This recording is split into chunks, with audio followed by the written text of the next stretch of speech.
Hey, what's up guys? Carlo here, and today I'm here at Fight Camp with Tommy Duquette, and we're going to go ahead and discuss several of these freestanding punching bags, or heavy bags if you want to call it, and how they differ. I know there's a lot of products out there that you guys can choose from when it comes to freestanding punching bags. I know there's several that I've done reviews on my channel, and I recently did a review of Fight Camp on my channel as well, where I went over the Fight Camp punching bag, the trackers, as well as the gloves. But in this video, we really wanted to focus on some of these other bags that you may or may not have seen, whether it's on Amazon. If you go onto Google and you Google for punching bags and you're looking for a bag, these are a couple that may look familiar to you, as well as we have the Fight Camp bag.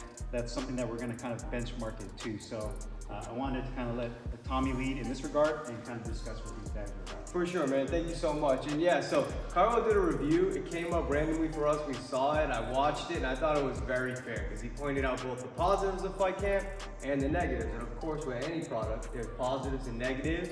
But thankfully, the positives outweigh the negatives. We appreciate that very much. Now, we're always trying to do these bag reviews, right? But coming from us, we think our bag is the best freestanding bag on the market. It's more expensive than the other bags. It's more expensive for a reason. Coming from us, whenever we do the reviews, people are a lot of people believe us, but some people, they're skeptical. So when I saw the review, I said, hey, if you're ever in LA, Orange County, Southern California, please come out. And you came out recently for work, right? And then you were visiting Wildcard. Where else did you go? I went to the Brick House, did some training over there. And again, to kind of piggyback off of Tommy's point, I really, at first, and honestly speaking, I'm a big skeptic, and you guys have seen it on my channel. You know, I don't really believe it until I see it, use it, feel it, breathe it, smell it. You know how it goes. So when I got the Fight Camp bag, I was thinking in my head, okay, this is going to be another punching bag that's like all the rest out there. You know, you're going to hit it, it's going to tip right over. It's going to, you know, it's going to be another gimmick. A lot of people think in that regard, and rightfully so to a certain extent, because a lot of people have been burned before when it comes to this type. But I was really pleasantly surprised.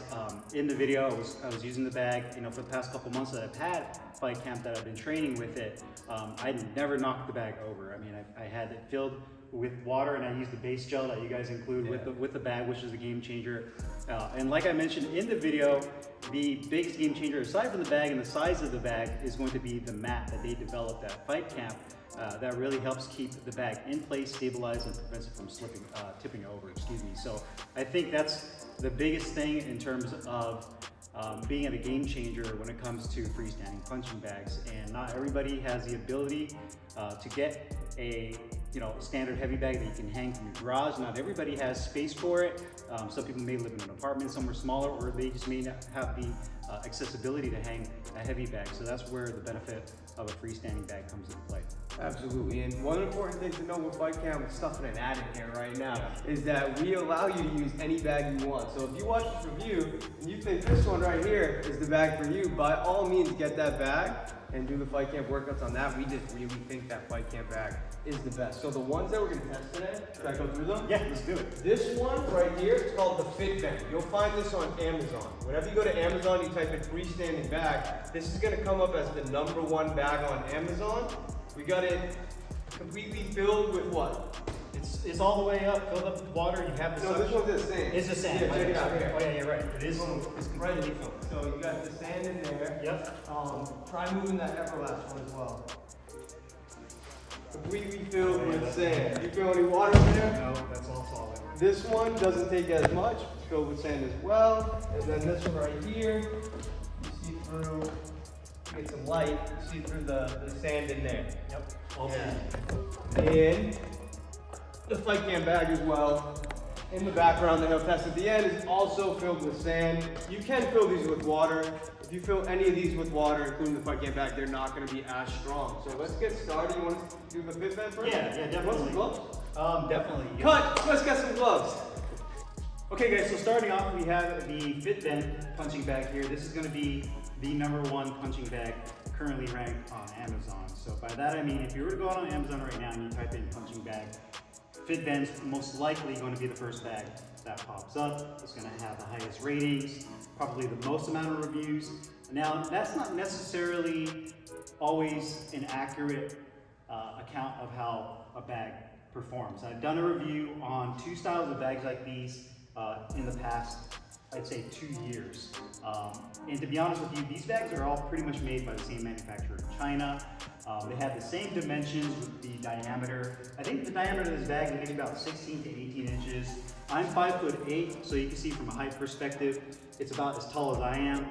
So for those of you that are a little bit taller, you know, the 6 foot and up people, this is going to be a bag, obviously, that's going to be lower sitting. But I think the biggest thing with this bag is the fact that this is going to be a mass-produced, more of a cheaply made bag from China. There's that saying that they say that you get what you pay for. In a sense, you kind of get it with this bag. It does have sand in the base with the suction cups at the bottom. The biggest drawback with a base like this with the suction cups is that it really narrows down your choices of surface that you can put this bag on, and it limits the ability of it tipping over. So now that we have it on this polished concrete, that's a very specific surface that not everybody's going to have in their home. Probably the vast majority of people that are going to be using this type of bag are going to be using it on carpet, maybe in their garage that might have a coating on it. Any kind of texture, like the texture of the mat in the background, you're not going to be able to utilize the suction cups, which is basically going to be 50% of what the stability of this bag is. So any kind of powerful shot you hit it with, it's going to move the bag with any kind of power. And that's going to be the biggest issue, is the stability of this bag. As far as durability goes, I've also noticed that a lot of people that have purchased this bag will say that the welds at the bottom, you can see there's a pretty large gap of about 12 inches from the plastic base to the bottom of the actual punch bag itself. That's going to be a big stress point for this bag. And typically the welds are not always the best in terms of the quality of the welds that you usually get. It's kind of a gamble, if you want to say, with a bag like that. So you do have this fit bend bag. It does have kind of a firm layered foam on the inside core. That's a little bit more on the firm side. So if you're hitting it barehanded or with some bag mitts per se that don't really have a lot of padding, it's definitely much of a more firm feel with the bag. And the diameter is on the skinnier side, so you don't really have a lot of room to work in that regard. I mean, if you look at a comparison to my actual hand with these 12-ounce 5-can gloves on, the bag is not very wide. Moving on, Did you knock that one over? This one right here? Could you knock it over? Can I knock it over? Yeah, let's see. Okay, it's not bad. It's on there pretty good. It's on there. That's good. But sand, that's another big thing. Thank you, Tommy, for bringing that up. Most people are going to use water, and that's another good point that he brought up, is that sand, one, accessibility-wise, two, you have to go to Home Depot or a hardware store to pay for the sand, and three, moving the bag around. So unless you have a designated spot in your house, your gym, wherever you may be, having to move this around is a bit of a pain, because you have to once flip it up, get it off the suction cups and start rolling it around. With water, it's much more lighter volume-wise. It doesn't have the same volume, weight to volume or weight to ratio that sand does. So it's a little easier, but you won't have the same stability like you do with sand for this bag. So the Fit Bend bag, now we have the Everlast bag. This is very similar to a Century Wavemaster. These bags are a little bit more, I guess you can say, synonymous with martial arts style gyms. Gyms, Taekwondo, Karate, gyms like that. You usually don't typically see these in boxing gyms. But you can see it's much smaller in terms of height. It's a little bit larger in diameter than the Amazon bag, the Fit Bend. It's definitely a smaller target. For boxing, it's decent. I mean, you can make really any bag work if you wanted to get it to work. It does have the adjustability down the middle right here with these plastic slots. So basically, you rotate the bag and you come up and down. That's the big advantage of this bag compared to the Fit Bend, is you do have adjustability for height. So if you have a child that's into martial arts or any kind of combat sports, you can lower the bag padding so that it's at their height, their level, or you can bring it up for somebody that's taller. So you do have that adjustability. And you also have the plastic sand-filled base. This base is definitely larger if you can compare it to the Amazon bag. It is also filled with sand, does not have suction cups, but it makes up of the lack of suction cups with just having a bigger base. So again, pros and cons to that is going to be the fact that the pros, you don't have to worry about suction cups, so you don't have to have it on a slick floor. You can have it on carpet and relatively any surface. But now that it's filled with sand, again, when it comes to actually moving the bag, it's going to be a little bit harder in terms of maneuverability. Once you have it in place, dragging it to another part of your house or your gym is a little bit more difficult. You can see that this one does have a much lower center of gravity. You have more weight at the bottom. So I would venture to say that maybe this is going to be a little bit harder to try to tip over.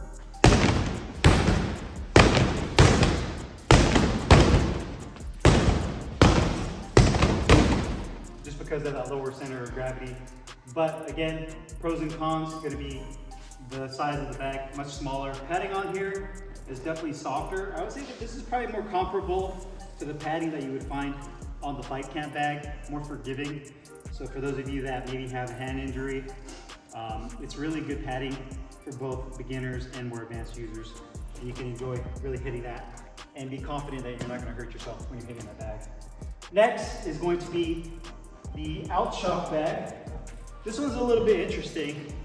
This one's filled with, feels like air. Is this like This is it's called the Decathlon, right? the Decathlon? That's what it's called on Amazon. Okay, the Decathlon bag on Amazon is definitely a softer filled bag. Diameter is about the same as a Fitbit Amazon bag. This one almost feels like a toy, to be honest with you. It doesn't feel like a real serious, durable punching bag. This is something that maybe you get for your kid when they first start off in boxing or karate. Has much more of a martial arts type feel to it. Height-wise, I'd say it's maybe about 5'5" in height. It does not have any kind of adjustability when it comes to height. And the very bottom, you can see where it's filled right here with the air. Is that an air pump that you can put down in there and connect it? So you have an air pump that you can connect there. I don't like that. It's kind of a pain in the ass because I just don't like having to pump air into my bags. That's kind of weird. If you don't have an air pump, now you gotta go buy one. So yeah, the air pump thing is a little weird. And then you can see that it does have this plastic base, again, filled with sand. The way this bag is anchored in, it actually has these Velcro straps with the elastic cords. There's 4 total, 1 on each side that holds the bag down. But again, you can just see, you guys ever see those advertising, those things outside of a car dealership flopping around? That's, what are those things called? But that, basically, this is what this bag reminds me of. I mean, literally a toy. No resistance. It's flopping all over the place. It's pretty pointless. And yeah, I just honestly really don't see the point behind this bag other than I'm trying to make money off people. So anyhow, you have that bag. The next one is going to be the Rorola. Now this is going to be Rorola. This is going to be pretty much identical to the Fitbit, just a rebranded Amazon bag. Again, like I mentioned earlier in the video, they're pretty much all manufactured in the same place, same diameter, same height for the bag. The extension pole at the bottom with the shock absorber is a little bit taller on this bag, so you have a little bit of a higher height with this for someone that's a little bit taller. Same exact, really firm foam padding. I personally don't recommend hitting this with your bare hand. It's more of a padded glove. I mean, obviously, if you have your Fight Camp 12-ounce gloves or your 16s, that'll be definitely sufficient in that regard. But you do have that synthetic leather outside casing, that Rorola logo on the front. Another sand-filled base identical to the other one, filled it up with sand. And with the suction cups at the bottom, same thing again, kind of limited to the kind of surfaces that you can put this bag on because of the suction cups. One thing I don't know if I mentioned earlier with the other Amazon bag is if you were to use these bags without the suction cups, it drastically reduces the stability of the bag. So once you start hitting it, for those of you that are going to say, well, can I hit it with a really hard roundhouse kick or a side kick and it won't tip over? It's going to tip over. And you can see it has the same amount of movement. And just how narrow the punch surface is, you have to be really accurate with your shots, and it doesn't give you a lot of leeway to really land a lot of different types of combinations because of how narrow the punch surface is. So between these 4 bags, obviously these 2 on the outside are identical. That one's a toy. Interestingly enough, from these 4 bags, obviously we haven't discussed the Fight Camp bag yet.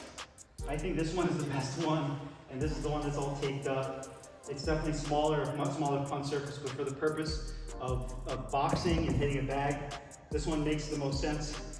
But I believe the Fight Camp is better than all 4 of these. That's for damn sure. Okay guys, so now we're here at the Fight Camp bag. My old friend, I'm sure you guys have seen it in my other review video. Just to kind of give you guys a quick breakdown of the specs again of the Fight Camp bag. Height-wise, it is about 69 inches, maybe 70 inches. I'm 5'8". Here's me standing next to it. Again, I like to use my body as kind of a reference point because I know you guys at home want to have kind of a visual take on how the bag looks compared to where you're at physically. So again, I'm 5'8". This is how the bag looks next to me. Diameter-wise, I believe, I can't recall it, and you guys can correct me if I'm wrong, but I think the diameter of the bag is at about 30 inches in diameter. So compared to the other bags earlier in the video, this one's definitely much larger. And this is very comparable to the not freestanding, but the hanging heavy bag, the standard heavy bag you see in my other videos. It has about the same diameter as the Nazo bag. So if you guys have seen that Nazo bag, the black and yellow bag in my videos, this is essentially pretty much the same diameter as that, and that's the size that a lot of people like to use, both amateur and especially the pros. I'm sure you guys have seen that Nazo bag, not to get too far off track with Nazo, but in a lot of like Mayweather videos, a lot of Triple G, a lot of just pros using that style of bag, Prolast Nazo. So that is, like, to me, the perfect diameter really for everyone. It also uses a very similar type of exterior vinyl material. I believe it's kind of like a tarpaulin type material, very thick, very durable. Again, very same material, pretty much the same material as the Nazo and even the Prolast bag I did a review on. So I definitely like the fact that they went with a higher grade material. Very simple in terms of the design. You have just the Fight Camp vertically written down on the bag. The standard white Fight Camp color.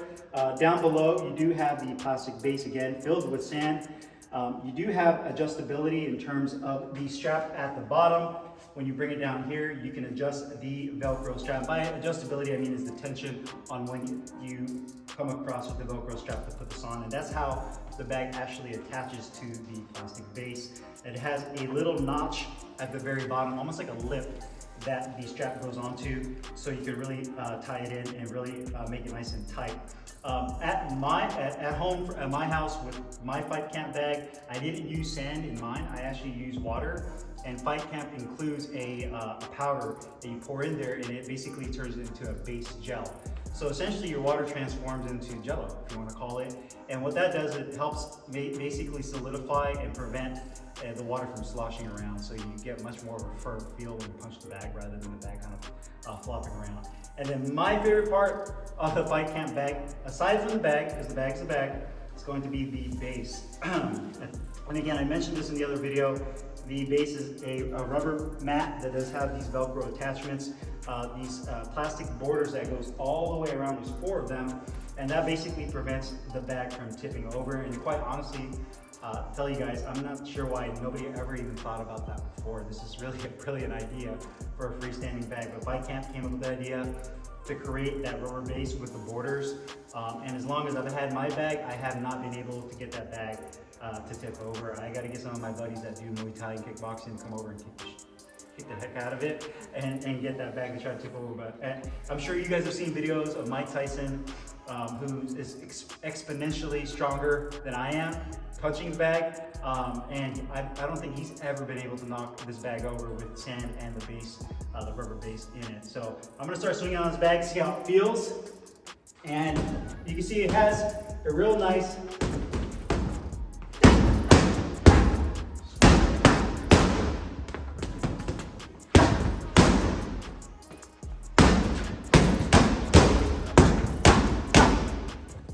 beautiful feel to it. That's one big thing, is that nice soft foam. It's consistent from top to bottom. One thing I will say that's an advantage of this style of foam compared to a standard heavy bag is you don't get any kind of hard spots or soft spots with some of those other bags that are filled, whether it's from Ringside, Title, whatever it may be. Some of the more cheaper ones are usually filled with a combination of like shredded up rags, clothing, sand, believe it or not. And you'll notice that the very bottom of the bag, and if you ever hit one, you know what it is like to hit one of those bags. It's super hard, it feels like you're hitting cement. The middle will be really soft, and then the top is kind of in between that. With this bag, it does have foam consistent all the way around. It's not filled with clothes, it's an actual foam core on the inside, so whether you hit it at the top, in the middle, at the bottom, if you're kicking, you're not gonna feel like you're gonna injure yourself or hit a hard spot on the bag. It's gonna be consistent throughout. So by far, I was a skeptic, to be honest with you, when I first got the Fight Camp bag, and I thought it was gonna be the same as all the other ones. I did a review on the Century bag a couple months ago. The smaller one, similar to that Everlast one. And that was a decent bag, but it just moved around way too much. I got this bag and I've been using it quite a bit. I rotate that with my ProLast bag. But this combined with the Fight Camp trackers and the app that I use for my training is definitely a game changer, and it'll definitely change your mind. If you haven't done it, you're a skeptic, I definitely challenge you guys to try it out. You know, even if you have a friend that might have it, ask them to borrow it. And I bet you that you guys will be like, wow, this is definitely a lot harder than I initially thought. And the bag is really a really great tool, and it's awesome. So I appreciate you guys watching this video. I think this Fight Camp bag is definitely up to par. I enjoy hitting it. Definitely recommend filling it up with sand. That's the best way to go. The water with the gel is a great way to go as well. Sand is the preferred way. But if you're looking at getting a bag, I would venture to say, do yourself a favor, spend a little extra money, do it right the first time. Don't spend 150, 200 bucks on a cheaper bag that's gonna break, or you're gonna be dissatisfied with it. Do it right way, and give yourself a Fight Camp bag.